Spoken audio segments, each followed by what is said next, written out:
Hi, my name is Kyle Peck. I'm a co-director of COIL, the Center for Online Innovation in Learning at Penn State University. And it's my pleasure to introduce today's COIL Conversation leader, Chris Stubbs. Chris Stubbs works here at Penn State. He's been associated with the Gaming Commons, he's in TLT, and his most recent claim to fame is that he's managing the group. He's the leader of the group that's been developing Penn State's badging engine. Here to talk with us today about digital badging at Penn State is Chris Stubbs. Take it away, Chris. Thank you very much, Kyle. So, hello everybody. Thank you very much for joining us today. I will try and keep this, to about 30 minutes or so, and so we have time for conversation. And for the folks who are watching online, I apologize if my gaze goes away from the camera. We have some folks live here too, so giving equal opportunity to everybody. So as Kyle mentioned, my involvement here at Penn State has been as a part of teaching and learning with technology for the past several years, where we explore all sorts of new technologies as they pertain to teaching and learning. Gaming has been a big part of that, and so I'll get to the connection with badges there in a second, but today we're here to talk about digital badges, and so hopefully this is of interest to all of you, and I hope that this conversation leads to more conversations and hopefully some opportunities for collaboration in the near future. So to begin with, I want to give everybody a flashback. Right? We're going to jump back to the year 2005. Let's see, Kelly Clarkson was on the Billboard Top 25, I think #1. Crash won Movie of the Year. It was many moons ago. And no, I looked that up. I didn't remember that kind of stuff. So. But the reason that I bring this up today is because in 2005, Microsoft released a gaming console. The Xbox 360 had just come out. And they wanted to do something to add to that experience. They wanted to create something that was going to change the way that people interacted with video games. And so they put in a sort of a novelty item as a part of their internet-connected platform, something that they called achievements, right? And they looked a little bit like this. They were little insignia, I guess, that popped up when you accomplished a certain goal within the context of a game.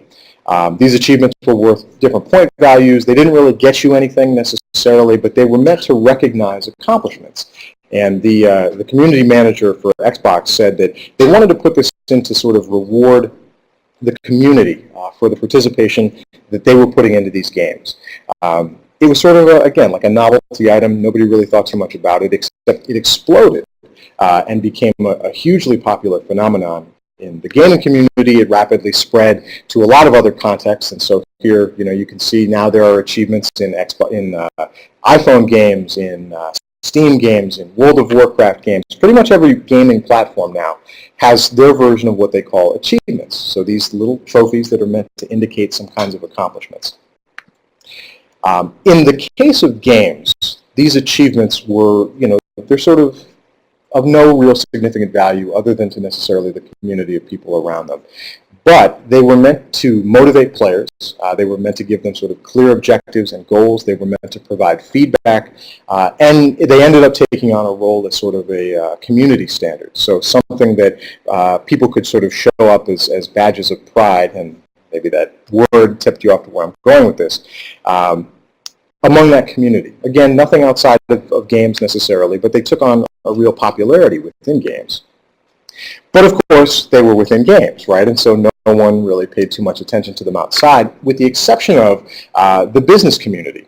Started to look at this trend and say, well, this is interesting. These little tokens that people are earning, these sort of frivolous, nonsensical, no-cost rewards that people are earning, are changing the way that people interact with things. And this spurred on a movement sort of that is now broadly known as gamification, which is this idea of abstracting out game elements into real-world contexts.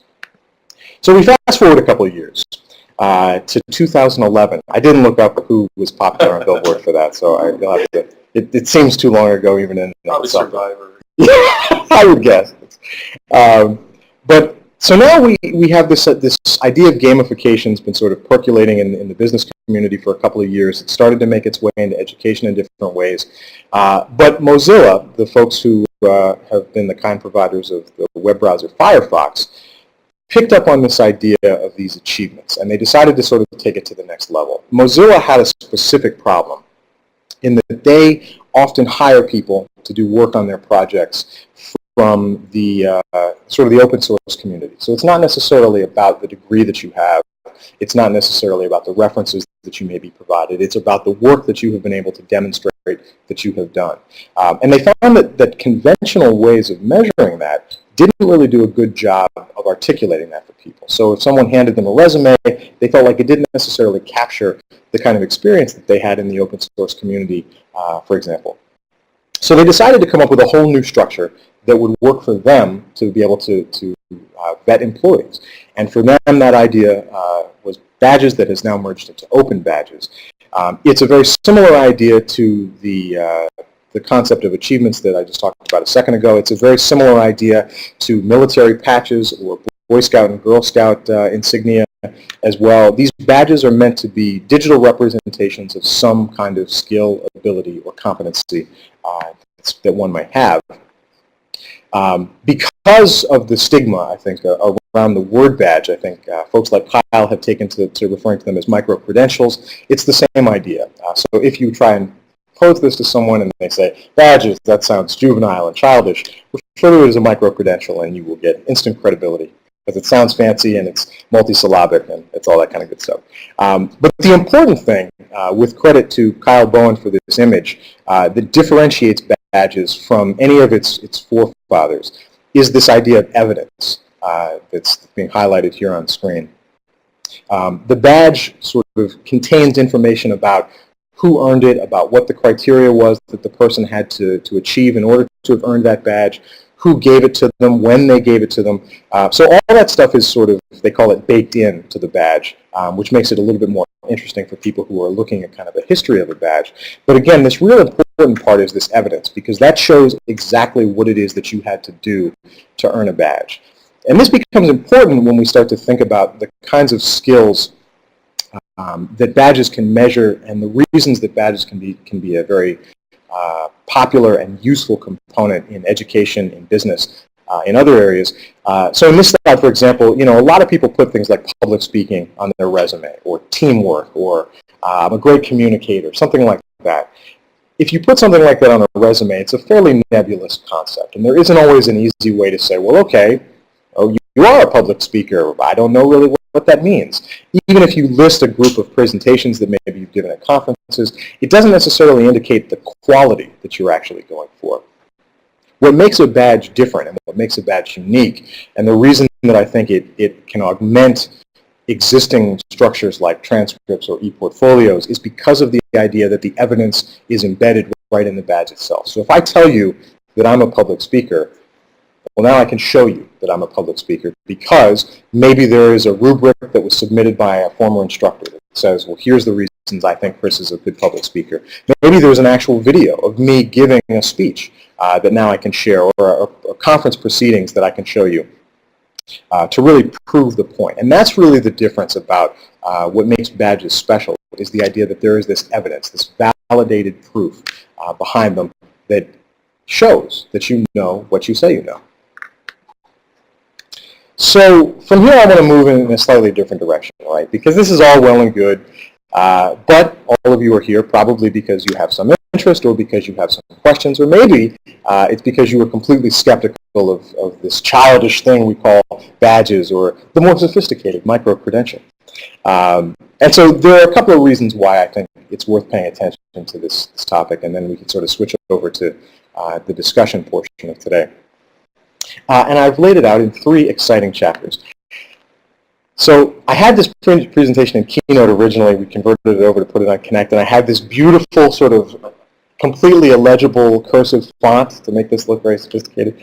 But you can imagine, if you will. And just think of classical music playing here. So the first reason why badges, I think, are important to pay attention to is because there is a lack of transparency in a lot of the existing structures that we in education specifically have right now. Right now we issue these to our students, right? These are the equivalents of transcripts and degrees. They work, for anyone who's listened to Kyle speak on this subject, in large part because of reputation. So accrediting bodies go out and they make some determinations about why Harvard is a better or worse university than Penn State is a better or worse university than the University of Southern Alabama. But for most people, those distinctions are sort of, they go only as far as the U.S. News and World Report tells them it goes, right? We know that schools are better because someone else has essentially told us that. But you have no real way of diving deep into what's behind the scenes. So, for example, if I look at this transcript and I see MGMT 331, MGMT, and org. Now, if I'm affiliated with Penn State, maybe that means something to me. If I've hired Penn State students in the past, maybe I can infer if I have some relationship with the business college, maybe I know what that means. But for the average person, that doesn't necessarily mean anything. Okay, so maybe I can infer it means management and organization. But what did they learn? What did the student actually gain from this class? What, at minimum, what were the learning objectives of this course? How did the student prove that they knew this? Did they create case studies by working with actual organizations? Did they take a multiple choice test that they were able to cheat off of a friend because it was open book?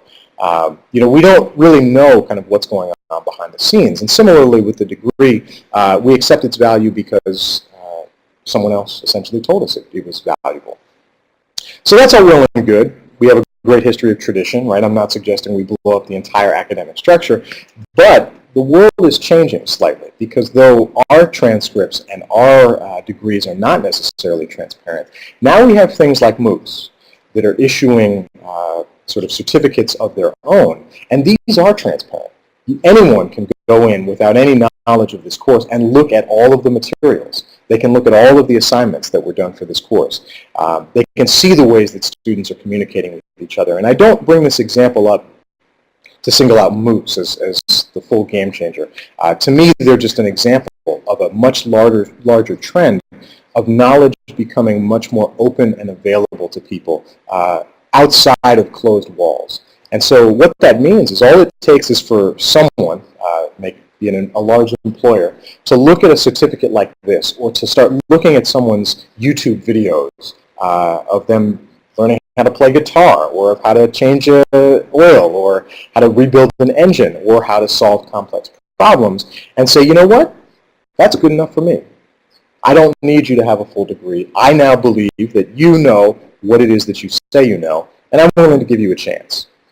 Well, now all of a sudden, all of those statistics that we know about how college graduates make so much more than folks who don't go to college start to change up a little bit. And as a university, we start having issues with things like this. So it is in our best interest, I think, to start to try and find ways to make the things that we offer, our products, more transparent to people. And that's one of the things that badges can do. They can make things more granular and then also show what it was that was behind the scenes in earning these sorts of things. Peer pressure, right? We all love this, right? We don't succumb to peer pressure. We are adults. Okay, maybe. Well, so there is a sea change that's happening, and a lot of people are embracing this idea of badges. And I don't necessarily suggest we do it because everyone else is doing it. That's probably a bad way to live life in general. But just as a couple of examples, Blackboard recently announced that in the next version of their CMS, they will be using badges. The implication of that is that now you are going to see a lot of people who may not have considered badges before start to at least explore them, because Blackboard is a pretty ubiquitous CMS. Whether you love it or hate it, a lot of people use it. And who knows, it could be something that Penn State uses in the future. And so this could be a way of sort of broadly gaining the idea of popularity among something like badges. Secretary Arne Duncan, so he is the Secretary of Education for the United States of America, gave a speech at a conference, I think this was in 2011, essentially showing the reasons why he believes in badges, and thus the Department of Education believes in the power of badges. I think he was specifically talking about the K-12 space here, but that poses an interesting thought that if there is a push at the national level to start encouraging younger students to earn badges, then they come to this university, they have some expectations of what that's going to mean, of the level of granularity they can showcase their knowledge in, and you need to be prepared for that. But again, maybe you're not convinced, right? Okay, so Blackboard, the company, government, we all know that's completely ineffectual. Well, what about Northern Arizona University? Now we're into an institution of higher ed that has taken this idea of badges and applied it to their curriculum. This is an example of a report that they shared about a competency-based curriculum. So the idea of badges plays into this idea of competency-based learning. because badges are meant to provide some form of validation for specific tasks, specific activities, specific learning skills, abilities. And this is the ideas that competency-based learning promotes. So Northern Arizona has started to make a conversion to this. Well, okay, well, you know, maybe I don't know a lot about Northern Arizona. Sure, they're a higher education institution, but you know, we have a slightly different culture here in the Big Ten. It's not like oh, yeah. So this is the State of the University, or excerpt from the State of the University address from President Michael McRobbie at the University of Indiana, 2012, essentially committing additional resources to exploring this idea of educational badges throughout their curriculum. Those of you who are familiar with the badging phenomenon will already know about Passport at Purdue, which is a badging platform that they built that has now spurned competency-based learning in their own curriculum as well. So it's not just sort of small fragments of the population that are starting to look at this. This is really taking on a much more active role in higher education institutions. And that is what I was getting at by peer pressure. A lot of people are getting on board, and so all of a sudden, if all things are equal, and someone earns a degree in education from Indiana University, and someone earns a degree from Penn State, and a potential employer is comparing those two, and they can see at a really granular level everything that student did in Indiana, but Penn State is sort of a black box, so to speak. That Indiana student gets an advantage in the marketplace, and that is ultimately the kind of thing that we don't want to hamstring our students with. I'm one of the co-directors. No worries at all. I was giving him a link to the COIL COIL conversation with Ronnie. Ah, yes. And then we started up. We were going for Kyle and stereo on that one. So yeah, this idea that we don't want our students to fall behind competitive institutions with us. So again, not that peer pressure is necessarily a good thing, but I put up these examples to show that there is a sea change within higher ed and in folks that are in our own backyard that are exploring this idea of digital badges or micro-credentials. But the last reason is probably the most important and the most relevant, and I have titled it The Hero's Journey because, you know, I can be a little narcissistic here at Penn State. Many of you are probably familiar with the new push, our strategic goal to increase world campus enrollments to 45,000 over the next few years. It's a rather ambitious goal. It would be a substantial shift in the way that the university operates to some degree. It's exciting. But doing it means that we need to explore new ways of trying to find students and bring them into the university. As we all know, college degrees are very, very expensive. And even though we try and keep costs down here at Penn State, it is something that prices some potential people who are out there that could be a part of this $45,000 enrollments out of the market. Not everybody can afford a 4-year degree the way it's currently structured. One of the things that badges can do is they can make it easier to explore and build on concepts like prior learning assessment, of which we have an office here at Penn State, and they are involved in this badging pilot that we've been working on. The reason prior learning assessment is so important is because it potentially finds those students out there that have professional work experience, that have done things in the real world that could translate into credits that they could apply toward a degree.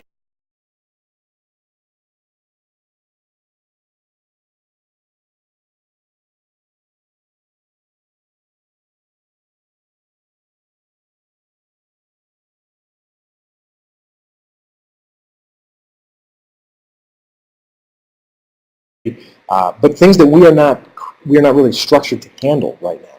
And thus there are missed opportunities. Badges create opportunities for different kinds of degrees and different kinds of paths to earning those degrees. And that's a really exciting prospect, I think, for us here at Penn State, because it means we can hit this goal. It means we can reach an entirely new strata of the population that maybe didn't think college was affordable before. And to jump back to the peer pressure idea before, this is what University of Wisconsin is doing right now. And so this new flex degree that they have created is designed specifically to attract people who have experience in the real world, let them apply those experiences, and then earn degree credit for that. Badges can make this process easier, because if we put out all of the badges that are involved in a Penn State degree and a student says, you know what, my 5 years of experience working for this company, writing reports and managing a team, really translates well to this English 202 course and this public speaking course and this management course. This degree is a lot more attainable for me than I thought.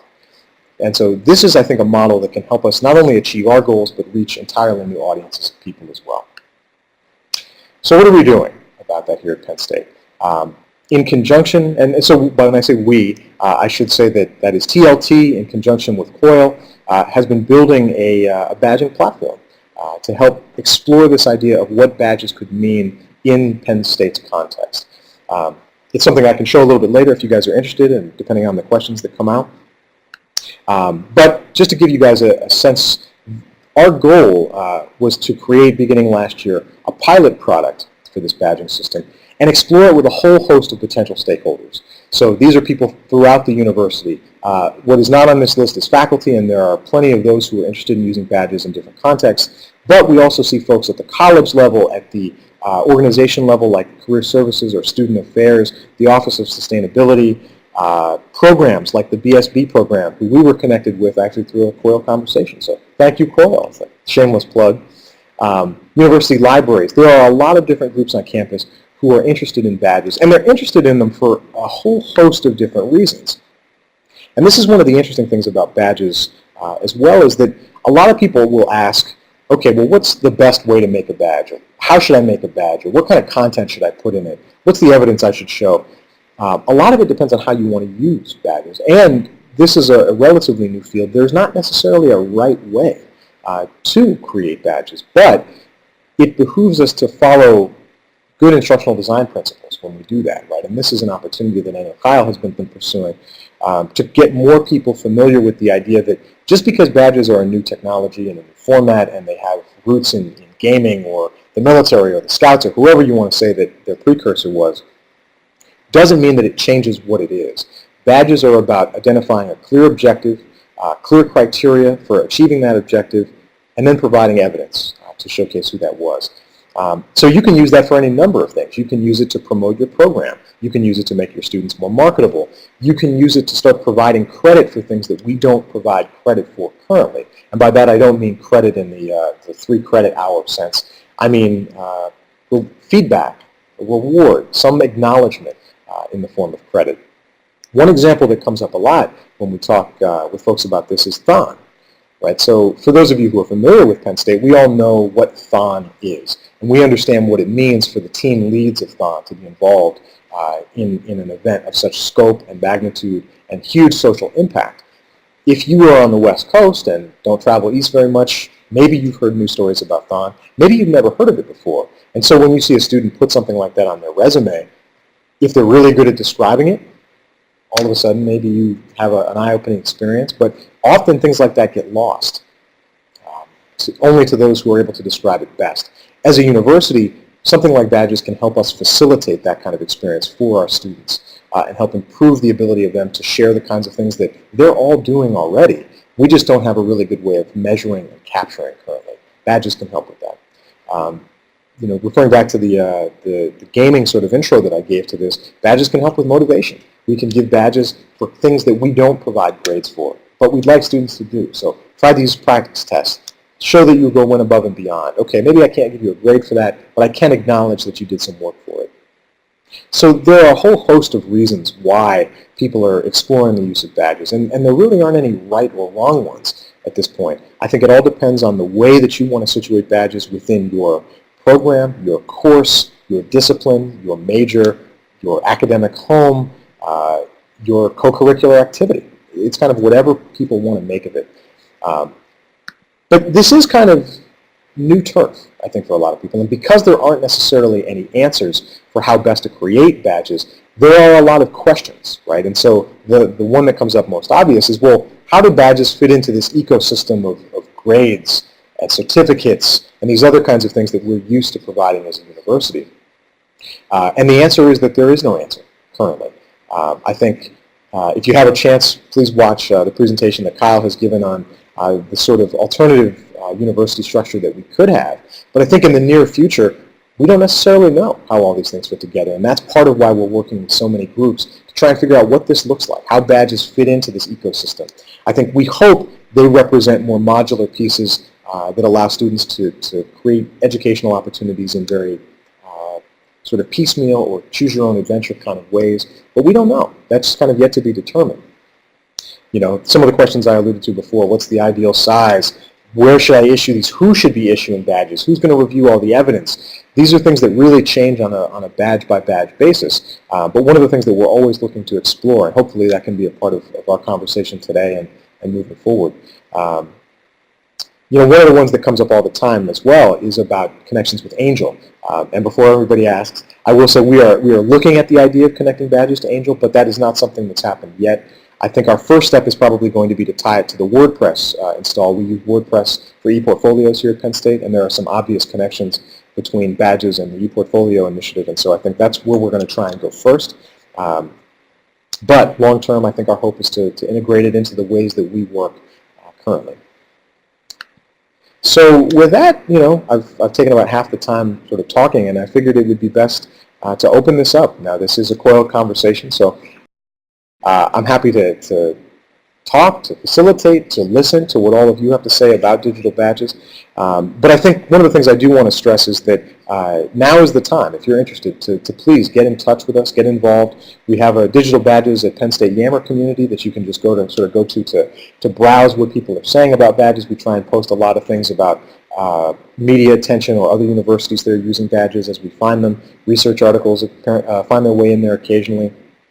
And the other thing is, you know, if you're interested in actually piloting badges or exploring them in a course, in a program, in whatever it is that brings you here today, please get in touch with me. We're always looking for more folks to get involved. And with that, I'll stop. So thank you very much for listening so far. So. Great. We've got 37 participants out there. Wow. So I imagine we'll get some good questions. If you don't mind muting your microphone, I'll open up the room mic so that everybody...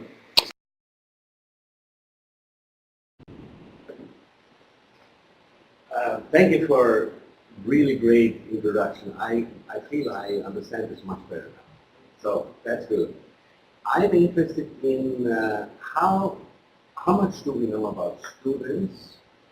Are they interested in badges? And how would that work to bring it to them? Or is this already an open door and just put it in? Yeah. So, Chris, if you could just repeat the question when you answer it, sure. Please turn my microphone. So the question that came in earlier just a second ago was, how much do we know about the ways that students engage with and are interested in badges, or are they interested in all? And how can we put that in front of them in different ways?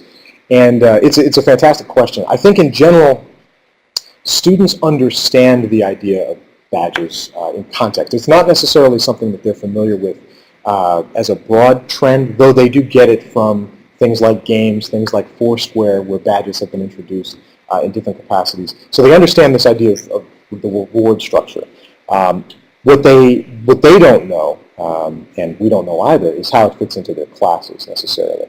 When we've talked to students, there have been a lot of questions about, well, you know, how many badges should I earn, right? If I was going to show these to an employer, how many do they want to see? And there are folks that we're working with that are looking to answer those questions. So Emily Rimland at the University Library is actually exploring those kinds of things as well. What students, I think, understand the most, though, is this idea of badges as a currency to shorten their path to an education. And so what we've talked with them about before is, okay, well, if you could get a badge that shows from your internship experience that you know how to write up a professional paper, and that meant you didn't have to take English 202. What do you think about that idea? And not surprisingly, they're very excited about that because they get the idea that this will cost me less money. This gives me a chance to show the kinds of things I already know. Students don't really, at least our traditional undergraduate students, aren't familiar with the prior learning assessment idea very much. That's more of an adult learner thing. And so I think that students very much appreciate that idea of badge concepts that could shorten the amount of time it would take for them to get through a degree program. They also understand the ability to share things more granularly with employers. And so anything that gives them a chance to stand out more, they're excited by the idea. But again, it's very new, and so we're sort of exploring what all this means. So we have a few questions online. Let's hit one of them that came up first. Adelina asked, said, can we add, who determines the validity of the rubrics and how do we compare different rubrics, particularly within the context of Penn State? Yeah, so that is a fantastic question. And once again, there is no firm answer necessarily to that. And I think one of the things that we expect will happen as badging gains popularity and as our system gets deployed and hopefully people start to enjoy it more and use it more and work it into part of their courses, programs, etc., is that we will see this sort of flood of badges hit the market, so to speak, and there will be questions, I guess, about that exact problem that you raised, Adelina. So engineering creates a critical thinking badge.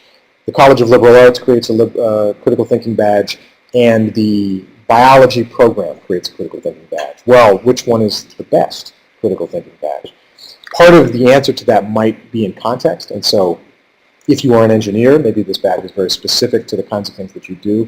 But I think what we're trying to create within our system now is the framework to allow an ecosystem. I'm literally calling it sort of voting, but the idea that the best badges can rise to the top. And so if you have lots of comparable badges, the ones that are the most rigorous, the ones that are the most highly vetted will sort of surface above all others.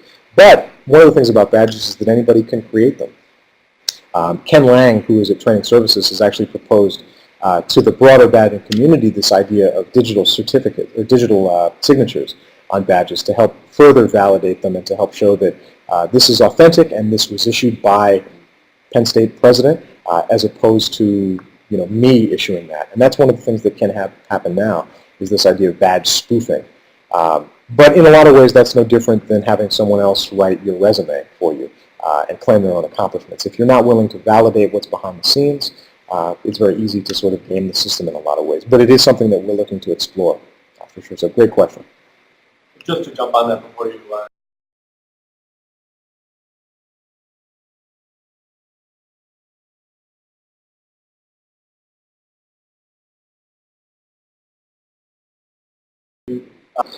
yeah, it's another great question, and it varies depending on the folks that are interested in using it. Right now, the faculty that we have using it in classes, I think, are more interested in developing badges on their own. When we move to the department level, the organization level, the major level, that's when we started to see the instructional design community get more involved. And I think in a large part, that's because those larger instances of badge deployment are less about testing the waters and more about sort of, well, let's jump in and let's do this the right way and apply the kinds of principles that we would apply to any course, to any material that we put out there, to anything that we do.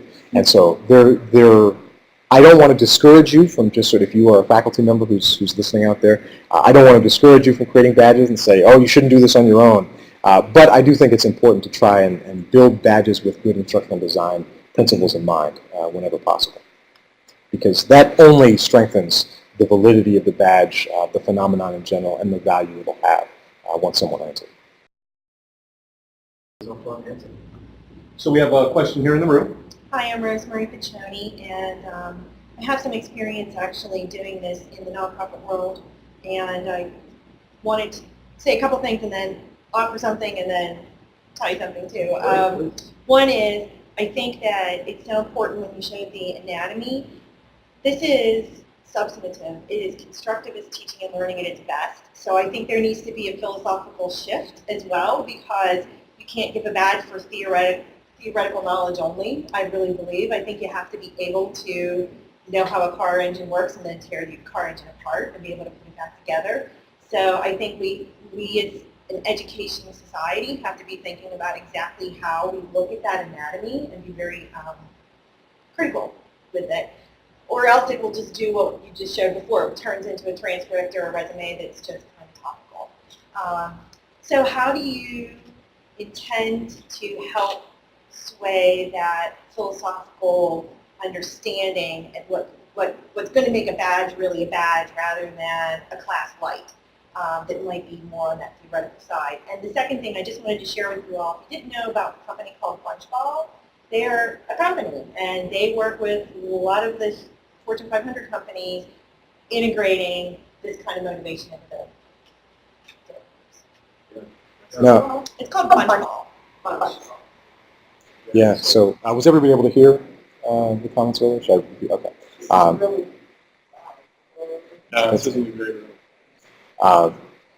So yeah, thank you for the comment about Bunch Ball. I think so. Bunch Ball does a lot of broader gamification things about engagement and motivation as well.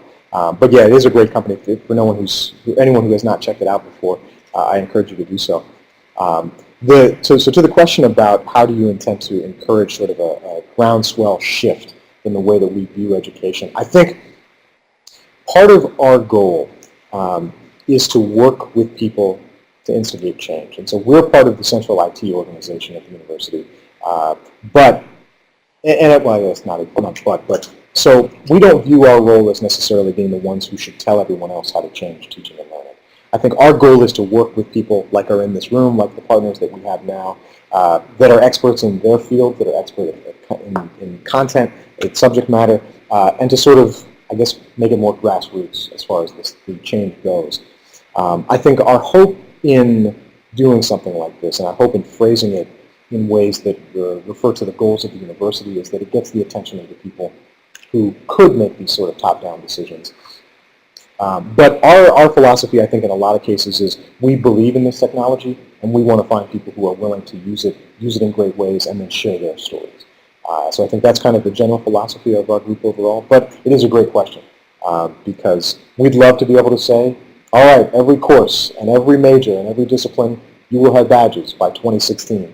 But I think we're not in a position to do that, and so, and plus we like working with people collaboratively. So and it's been successful so far. I think a lot of people have gravitated toward this idea without that sort of external pressure on them. So I think people understand at the university that the climate is changing, and I think they understand badges aren't just a novelty because there is so much substance behind them, or there can be so much substance if they're well created.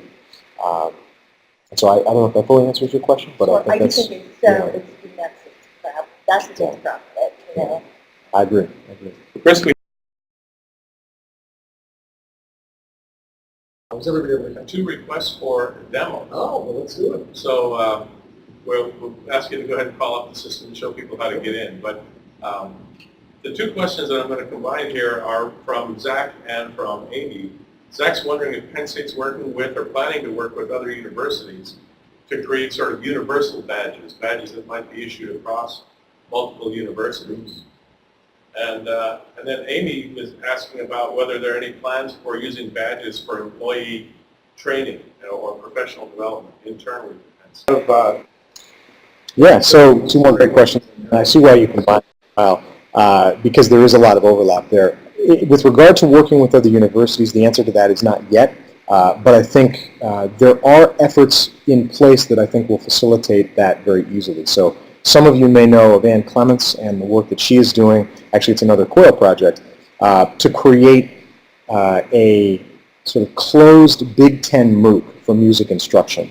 And it's the idea behind it is that she has gone throughout the CIC to work with instructors of various music courses who specialize in certain areas that maybe we don't have here at Penn State. She's providing expertise that they may not have at, say, University of Illinois or Northwestern, and to create a course that any student in music education can take as a part of their curriculum. How that's used will differ, but I think the idea is that that will create a common educational standard, I guess, from which something like shared badges could be created. Because I think that's where a lot of that comes up, is that the way we teach business here might be completely different from the way they teach business at University of Minnesota, for example. So I think that's going to be a very interesting test case, and I know Ann's interested in using badges as a part of that course. So that'll be the first test that we've really looked into as far as creating cross-university badges. But I do think that that gives a lot of strength, because if you can say, well, a badge is approved by these 5, these 8 universities, all of a sudden that gives it a lot more value in the potential marketplace. In terms of badges for professional development, that's actually, so how we started to work with Kyle and COIL on this was that Kyle was working on a system designed specifically at teacher professional development. But you could imagine that a system like this, or badges in general, could apply to any field that requires sort of regular updating of your skills. So whether you're an accountant, whether or not you're a teacher, whether or not you need to get lifeguard certification or CPR training over and over. Any of that kind of stuff that requires sort of regular intervals of training could be a perfect example of a badge. Because right now the structures in place for that I think are, well, like our educational structures, often based on the amount of time you spend in seats as opposed to the actual work that you're doing or the knowledge that you're learning. So the answer is yes. We are sort of exploring that through some of the other folks that we're working with. And Chris Gamrat, I should mention as well, has been another person that's been very involved in the teacher professional development side. So yes. Thanks, Chris. And well, maybe I'll add. In terms of these universal badges, one of the things I believe will happen is professional associations are going to end up defining what badges might exist. So, for example, the American Education Research Association might define a set of qualitative research badges, case study methodology, phenomenology, and so on. They might define what it takes to earn those badges, and those might be offered by multiple universities. I'd also like to point out that the word open badges is really interesting. So this is an open badges project, and what I hope will happen, there's not much evidence of that yet, but I hope what will happen is that people will make their badges open, like through Creative Commons licenses, so that people can take the criteria that people are using and maybe the assessment tools that people are using and use that and start from there. So we end up sort of building on each other's strengths. We say, oh, that's a great critical thinking badge. Let me grab that and use that in my organization. Now, again, it's a lot of intellectual property that's involved, so that may not happen. But what a much more beneficial set of products it would be if everybody could then use this to find the best definitions, the best kinds of criteria, the best ways to measure things. And if those ended up getting shared universally, or at least within the solar system, I guess, I'd settle for within the solar system. But so there's that potential down the road as well. They're working on the screen share. While they're doing that, I'll go back in and we'll see if we have some more questions here. Can we talk about sort of student data privacy? Because we tend to not post transcripts that everyone can see everyone else's transcript. Right. So academia and even, K through 12 classes have, rules and laws about what you can and can't share about student data. Yeah, so another excellent question. And the way we have set up badges so far is that we default to private. So when you earn a badge as a student, by default, no one else can see it except you. You make the decision what you can share and what you can't. And the reason was for exactly that idea, that especially if badges are tied to academic work or something that you may have learned in class, you may not want that to just sort of default to public. So yes, by default we send it to private and you have control of what you share. Great question. Demo time. All right. But All right, can everybody hear me okay? I switched to a different browser, so. All right. we have, there we go. Okay. So this is what the badge system looks like right now. So I should mention that this is currently in development, sort of our phase 2 development, and the goal is to have a full release of this for fall 2014. And so what you see now is sort of what is left, I guess, of the pilot version that's constantly being built on and added to. We use this to sort of prototype a lot of the ideas we had for badges, get them out into the hands of a lot of our stakeholders, and then hit the pavement with it and see what people thought, what they needed, what needed to be adjusted. And so this is version 1 of an evolving project. But what this system gives you is the basic badge workflow. So we'll start, I guess, with this idea of creating a badge, which is, I guess, the first step. Without badges, you can't really do too much. For most people, you'll want to start from scratch because the idea of cloning is something that we put in to allow you to build off badges that already exist. So if you created a badge for Biology 111 for fall 2013, and you want a comparable but not exactly the same badge for Biology 111 2014, you could clone that badge and sort of make small tweaks to it. The reason for that was by default, you couldn't edit a badge. Again, that's going to be something that we're changing once it's been created, but just to explain to you guys what that all means.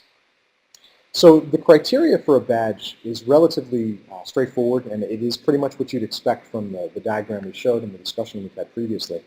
So you create an image, whatever you'd like it to be for this badge. You give it a title, you give it a basic description, you give it some tags, and the reason for the tags will become a little bit more apparent in a second, but essentially that gets at the findability of a badge. So if you create a badge that's not, say, tied to a course or a closed program, and it's something that you want people to be able to find more broadly, so I want you to be able to find this conference presenter badge that we created, because anyone can earn that badge. You'd want to give it tags that help people find it, essentially. So public speaking, presentations, conferences, things like that to make it more findable for people. You make some decisions about how this badge can be used. So can this badge be used as criteria for other badges?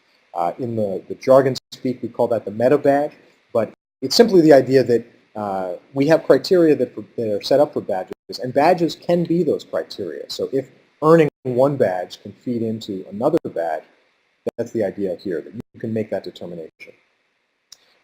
Similarly, can this badge be cloned? Again, we just wanted to give badge owners the control over that. About how long will it take to earn this? This is about setting expectations for people. It also comes into play specifically in the professional development context that we were talking about before. If you're going to issue a badge for teachers for professional development, you need to know, and they need to know, how long it's going to take them to actually get through that badge. So it should take you 8 hours, because that's how much time they'll be able to claim when they're going through their own professional development experience.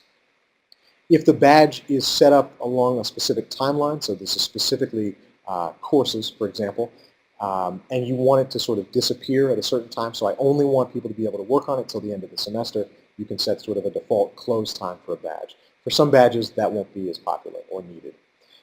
By default, the creator of a badge is the person who evaluates it, but you can also set up an alternative evaluator. So this is specifically the idea of I teach a course, but my GA may be the one that's doing the actual evaluation on a badge, for example. One of the things we're adding into this is the ability to provide multiple evaluators. So for example, if you work as a part of a group, so the Department of Undergraduate Education in Linguistics or Liberal Arts, and you want any of those people to be able to evaluate the badge, we're going to set this up so that you can allow multiple people rather than just sort of a default, this person or this person. And that becomes really important in organizational climates where you're talking about a ton of badges coming in and a ton of people with the expertise to evaluate them. From here, you move on to the actual badge steps. And again, these are fairly straightforward. You provide a title for each step, some basic instructions that go to the earner of the badge to explain to them what it is that you're expecting. One of the things we're going to be adding in here is the ability to do more WYSIWYG work so that you could do kind of more rich content or potentially upload rubrics if you use things in Angel or have things for a course so that you can be as specific as you want to be about the kinds of things that you're looking for. This next field, criteria for evaluators, is specifically designed for the people that are going to be reviewing the badge. This is not seen by the badge earner, so to speak. This is just meant for whoever's grading it, for lack of a better term. And so you could say, make sure to pay attention to these themes, or here's a link to a reference document I want you to be paying attention to, or here's mistakes that students or that the earner might often make when trying to get this badge. So that's what the criteria is for. And then you select the kind of evidence you want. So right now it's relatively simple. We'll be adding in more granularity here. So right now you can provide none text field for written explanations or links, file upload, as well as another badge itself. The reason for none, and I should explain this a little bit, is because to encourage adoption, I think we don't want to make badges too difficult to use within the structures that people already have. So if you have students that are submitting assignments in Angel, you want to give them badges, but you don't want to lose the ability to use the Angel gradebook. That's sort of where the none comes in. Essentially what we're doing here is relying on the person who's issuing the badge to say, I have vetted this in another context, and I will say, based on my reputation, I guess, that this person has done the work. I don't recommend this, however, as an ideal way to create badges, because what the none field does is takes away the evidence that makes a badge so powerful. So now, when someone earns this badge, yes, they have the statement from you saying, okay, well, I say that Joe Smith earned this badge, but what they don't have is the ability for whoever's looking at it to say, well, let me see that written document, that essay that they wrote, that presentation that they gave. So though we have none in there to help people sort of acclimate to the idea of badges or to use them for contexts like attendance for a speaker or something like that where there isn't necessarily evidence, I would encourage all of you who are thinking about badges, try not to use that field. And it's something we may remove in time, but try and think of any way you could provide some kind of evidence, even if it's nominal, to get into, add more strength and more validity to the badge itself. And so that's all it takes to create a badge. You can have as many steps as you want. Whenever you're finished, you go ahead and publish the badge. From there, it moves on. Does the evidence, does the student upload stuff, or does the teacher upload stuff? Yeah. So the question was, as far as evidence goes, who is uploading it? Is the student or is it the person who's evaluating it? It is the student right now. We are also putting in a new feature to allow you to do sort of issued badges. So again, this gets to this idea of I'm using Angel. I want to upload the work that the student did to give them credit for it. That's not currently in. Right now it's all student-driven or the earner-driven, but that is functionality we'll be adding in now, or shortly, I guess. So question has come in, like who will have access to create badges? And Right. you want to just touch on that while you jump into this next week? Sure. So what we're looking at now is the earner dashboard, and currently, because the system is sort of in a pilot stage, everybody who has access to the system, which is primarily, faculty, is designers, is administrators, folks like all of you, are the people that have access to create. So everyone who has access to the system can create badges.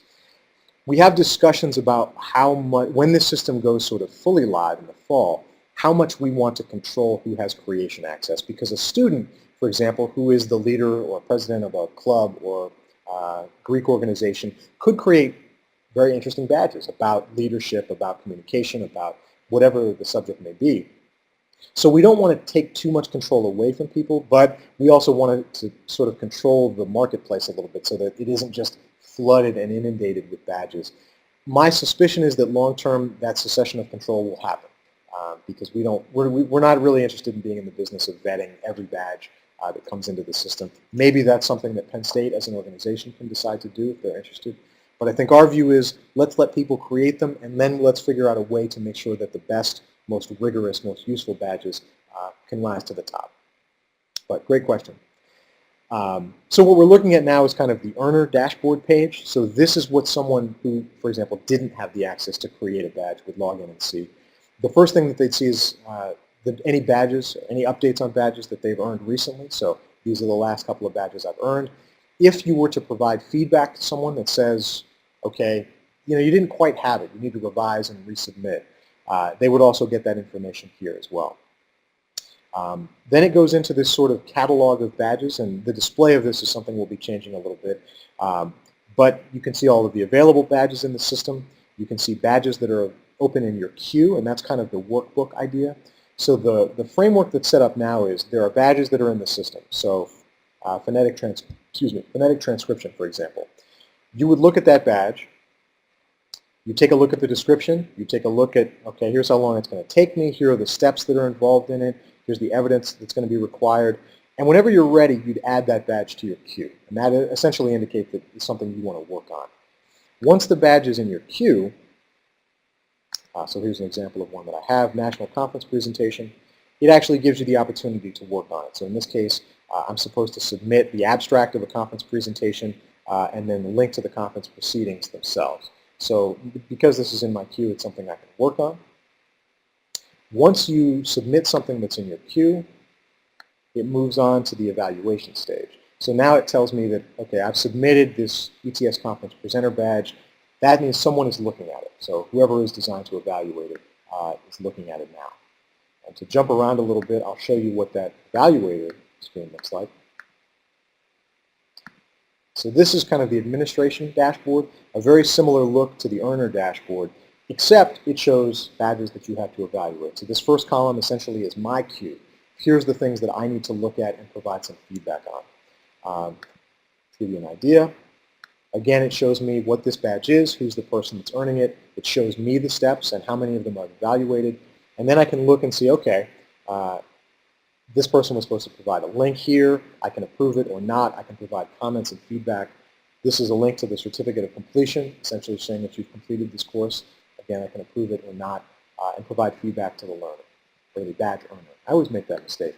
I'll get better at it eventually. Badges to administer are all the badges that you have access to control, so to speak. Badge drafts are badges that you started working on but haven't published yet in the system. And for right now, that's all an administrator sees. We're working on some additional functionality to allow kind of a dashboard view of the dashboard, so to speak. So for example, a lot of people want to know, well, show me everyone that has my badge in their queue. Show me everyone that's finished it. Show me the percentage of people who have started it and completed it within so much time. So we're working on adding a lot more analytics kind of components to the system as well. So to jump back one more time, sorry I'm rushing through this. I'm trying to get through it in time. But to Elizabeth's question earlier, there was this idea of earned badges. So below the badges under evaluation section, now it shows you all the badges that you've actually earned within the system. By default, they're set to private, but as a student or as an earner, you can make that determination about what I want to show and what I don't. When you set a badge to public, it moves it over to this page, which we call the portfolio. This is essentially a display page that you can share with other people that shows all of the badges that you've earned that are marked as public. This page is going to be getting changed up as well to allow more granularity so that you could sort of put things into folders and say, all right, I'm applying for a job. I'm going to sort my badges that are public into this specific context for this specific job and share just that link with people, as opposed to here's every badge I've ever earned, because that creates a sorting problem for people. So one of the other things that we're working on now. So that is the badge system in a nutshell in 5 minutes. Oh yeah, please. You notice there's a little tiny rectangle at the bottom that says export to backpack. Oh, great So point. you can export those out into the Mozilla system, where you can already create collections and do other things. So you can combine your Penn State badges with badges from other sources by exporting them to a Mozilla operated backpack system. Yeah, that's a great point. Thank you for picking up on that. So, I also have to give credit to the folks in TLT Studio and ETS who have helped put this together so far and continue to work on it now. So just a shout out to those folks. The question came in about any plans to integrate the badge upload with Angel. Yes, so we have talked with the Angel folks. It would be a slow-moving process because Angel takes a while to get new things into it, but I think it's something we're interested in exploring moving forward for sure. Not currently, but our long-term goal is to absolutely create that kind of integration.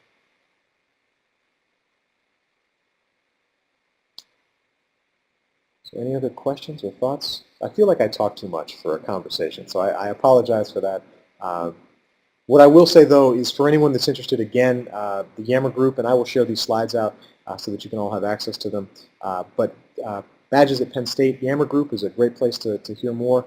And please email me if you're interested in being involved in testing out the system, or if you'd like to use it in your own course, program, whatever the case may be. So, stubbs@psu.edu.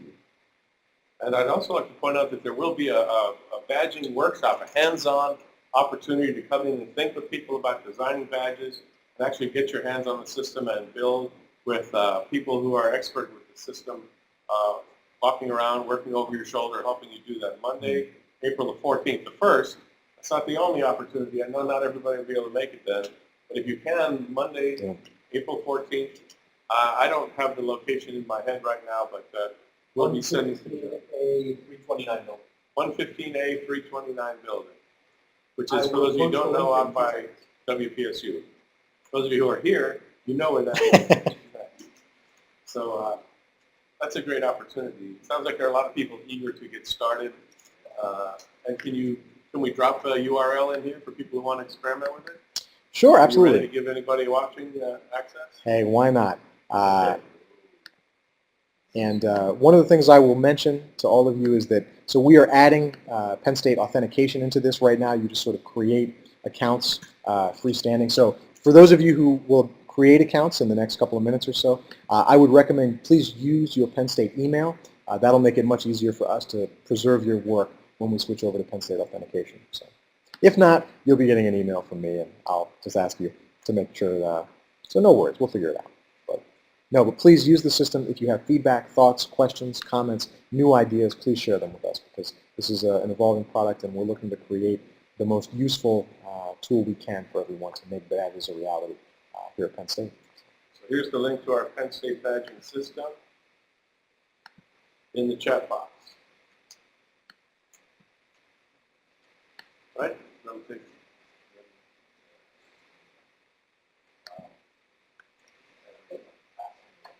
And that link, there will be a recording of this session put up on the COIL website, coil.psu.edu, within the next few hours. You can view the recording and you can access all of these links in the recording. They're live URLs in the recording. Wow, great turnout, great presentation. We're coming up on, we started a couple minutes late, so maybe we can end a couple minutes late. Any key questions we may have missed, or anybody in the room who didn't have a chance to pop in the chat box? We kind of gave you guys limited access to the speaker, even though you came out. Anybody have questions from the room? There were two that I'm not certain we got to. Correct me if I'm wrong. Adelina asked, how long do the badge evaluations usually take? And Amy asked, who will have access to read badges? Although I think we got that one. I think we touched on that one. So evaluation, it is totally dependent, I think, on the criteria that is set up for a badge.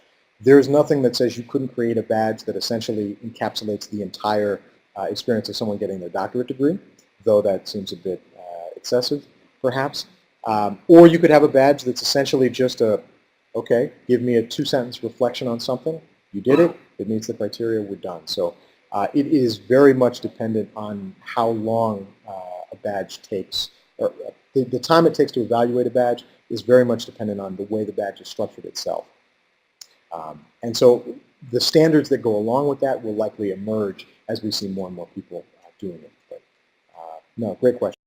But unfortunately, it's completely variable. I have a question.